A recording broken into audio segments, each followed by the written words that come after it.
Hey man, I'm moving to a different studio, but I'll still work. I'll still do films and whatever you call it, lessons out of this studio. So I'm kind of organizing. Found a big stack of lesson papers. I have bales of these giant, massive amounts. So I found something last night that brought back some memories. So I kind of live in the past, I know, but it was something I've been wanting to do on the channel. Is a little bit of the intro of All Along the Watchtower, as done by Jimi Hendrix. It's a Bob Dylan song. All right, so I'm gonna try to work through measure 4, 5, 6, 7, 8, pretty much that on the lead guitar even. Whoa. So I do have a nice 64 Strat white. I think Hendrix's first Strat was a 64. And it was white. I think that's the truth. Look it up. I don't know. Find out. I know Keith Richards' girlfriend bought it for him. And I don't think Keith was very happy about that, but I wasn't there, man. So that's what I read. So, anyway, I do have a story about this. I had a student work on this for months and months and months, and I never give up on a student, but this guy, he never really got it. So I'll tell you the rest of the story later. So I've got some fuzz going. I'm going to kind of play through it, and then I'll describe it. So let's see how close I am.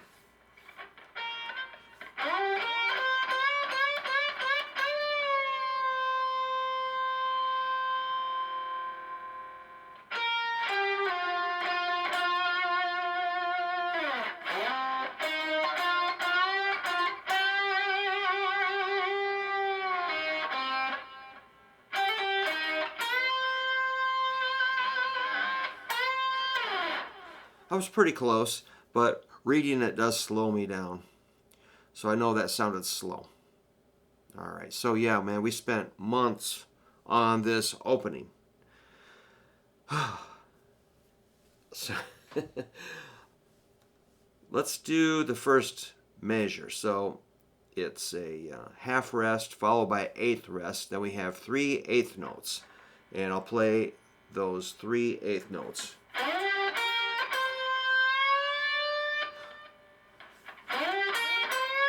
I might have gone, but I guess it's... Back then I wrote everything out with a pencil. It was great. So we just kind of did it by ear and figured out the timing as we went. Maybe that was the problem. So that's a 13, 12, 14. B. What's B mean? So you're going to slide into the 13. Oh, B chord. I thought it meant B bent. Like, what? Some tablature is different. So we're going to rip up to that 13 with your middle finger on the third string. So I'm going to get a running start. Kind of a cool sound. I'm using a surfy fuzz and a super overdrive and an Echoplex into a Fender Deluxe amp. So I got some little echo. There's your first note. You just gotta not overshoot it and go to 14 or undershoot it and go to 12. It's gotta be 13. And I think middle finger's gonna pay off. Okay, your second note is 12 on the second string, going to the 14 on the second string and bend that 14. So it's kind of a little triangle.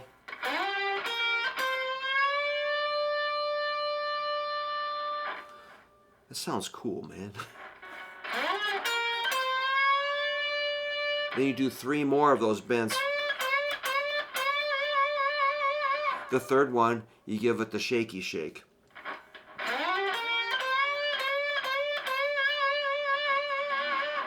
Then there's a 8th note rest. And then there's a full bend and let it down. So it's 14. Oops. I might have missed that in my memory banks.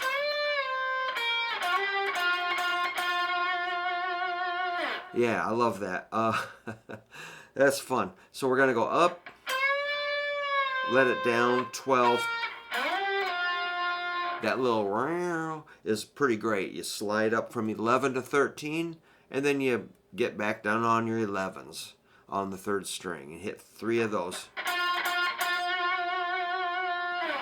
Shake, shake. Yeah, you shake that last one, and then you go down, and then you're going to come back up. So there's a lot of rip up, rip down the neck. All right, let me take it from the beginning. I hope I'm not talking too much again. Sorry.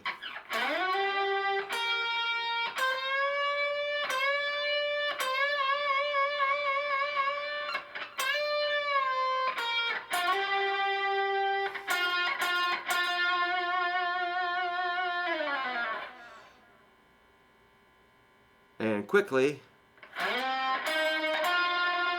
that's that classic phrase I always talk about. 11, 9, 11. 11's on the fourth string, and you are sliding up to it again. 11 on the fourth string, that's the root of a C sharp chord. Go over to 9 on the third string, 11. So that's your classic. And then you're going to bend.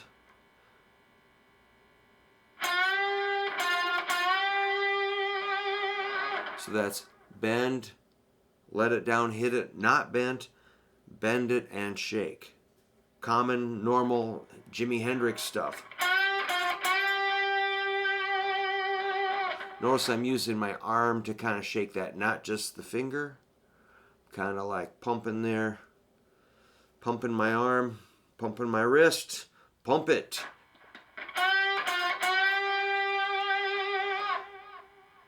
Then we bend up, let it down on 11, hit a 9 on the third string, then your 11 again, the C sharp. Hammer on pull off on the second string, 9, 11, 9. Then hit a 9 on the third string.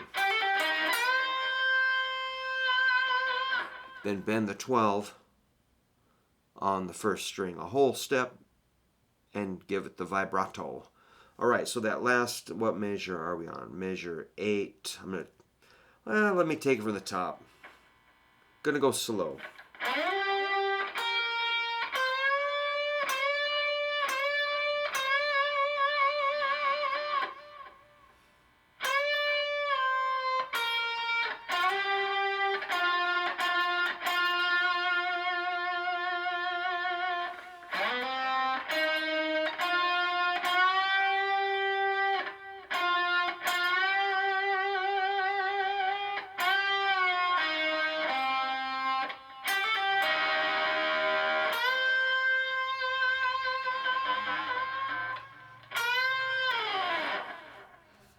All right, so I talked to you up to that 12.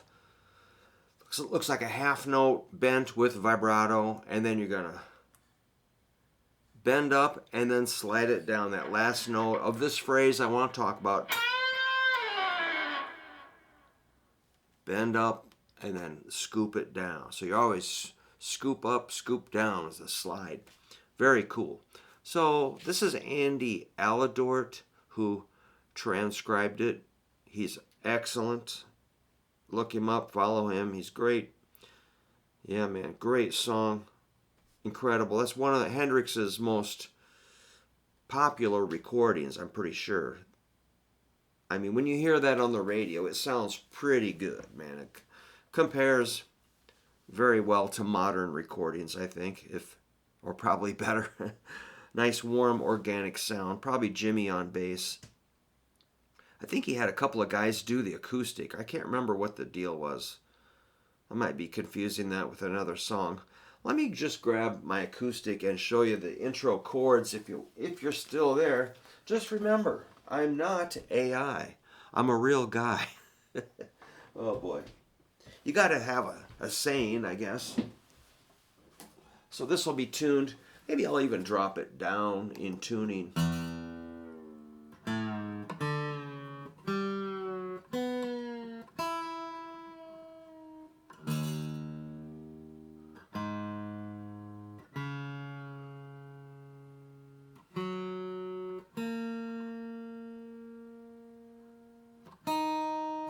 So if I was going to play it by ear, I'd go, this is how I would just play it by sound. I might even just try it here, like.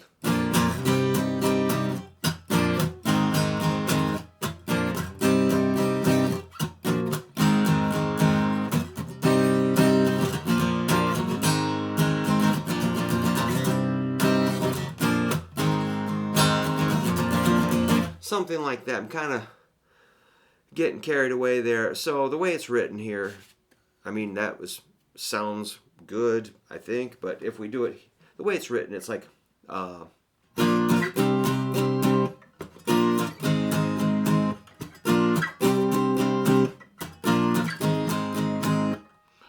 yeah, B, C sharp minor, B, A. So I'm just doing it kind of the way I hear it. I should read the whatever transcription, but I'm gonna look ahead and see if that F sharp jumps in. I don't know if this is in order, but whoa, got a bunch of copies of just. Is there an F sharp minor? Doesn't even show it. All right. Once again, I'm hallucinating. But, man, I'm going to have to listen to that. And then later in the song, he does change into these. I guess he shows. And there's also and a C sharp minor 7. There's a B suspended 4. I wonder if that's what I thought was, but it's like, that don't sound good.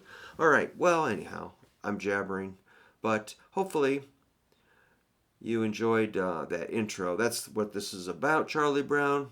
And so you're, just remember, you're kind of basing off the C sharp minor scale. Like all guitar teachers tell you, learn your minor pentatonics.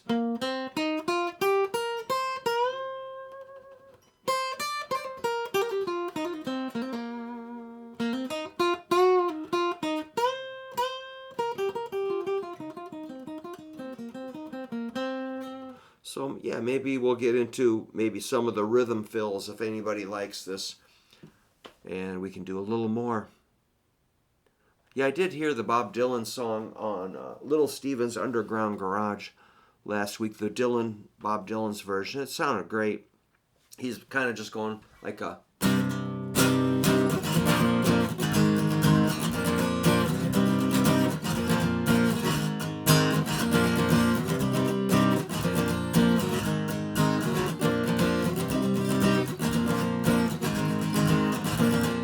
something, just chugging along on the chords.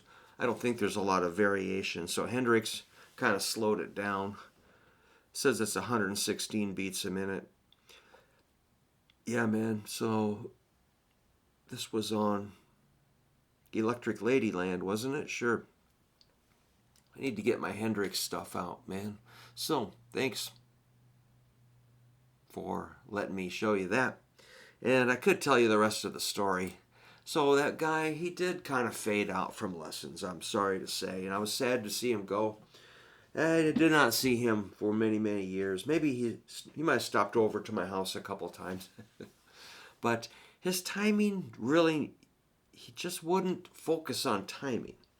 Then fast forward, maybe 25, 30 years later, I have another student who's really struggling. And I'm saying, here's your book. Here's your chords, here's your strum pattern. But he always wanted to change everything up and follow his own dream and didn't really practice what I told him. Okay, I'll try to follow you and keep up with you, but try to bring you back to basic counting. And his timing was always off. And he talked about his friend he was hanging out with. And they were practicing together. He's like, well, my friend said I should do this. And my friend said I should do that. Okay, and he just wasn't happening. Well, then one day he goes, well, I'm going to bring my friend over, and I'm going to bring my friend over to my lesson. I'm like, oh, to the lesson. I go, okay, great. And guess who it was? Yes, the guy that I was showing this song to who just was struggling with his timing. So not to, you know, I try not to judge. I just try to help and try to meet people where they are. But maybe you should meet your teacher where they are. Maybe you should try to climb up a little bit and strive. You know, if your teacher says your timing really needs work, please use a metronome. Please use a drum machine. Please count to 4. Maybe you should give that a try. You know, maybe. I don't know. I'm definitely not the ultra authority, but I have been teaching for about 50 years, and I realize I'm very insignificant, but I'm lucky to do what I do, and I do appreciate you guys stopping by. So have a good day, and I hope my buddies get their timing together. If you're having trouble with timing, let me know, and we'll try to help you avoid some of those kind of exasperating situations where you just can't interface with the world because your timing is so far off. We got to get you in here where you can count to 4 and play on time, all right? So we'll try to keep that. Doesn't change. It's not just me. It's everybody needs to get your counting together. All right, man. Take care, and thanks for letting me show you that little lead part. It's pretty cool. If you want the transcription, I might have this, or if you want me to do it again, maybe with a metronome or something, let me know. Thanks.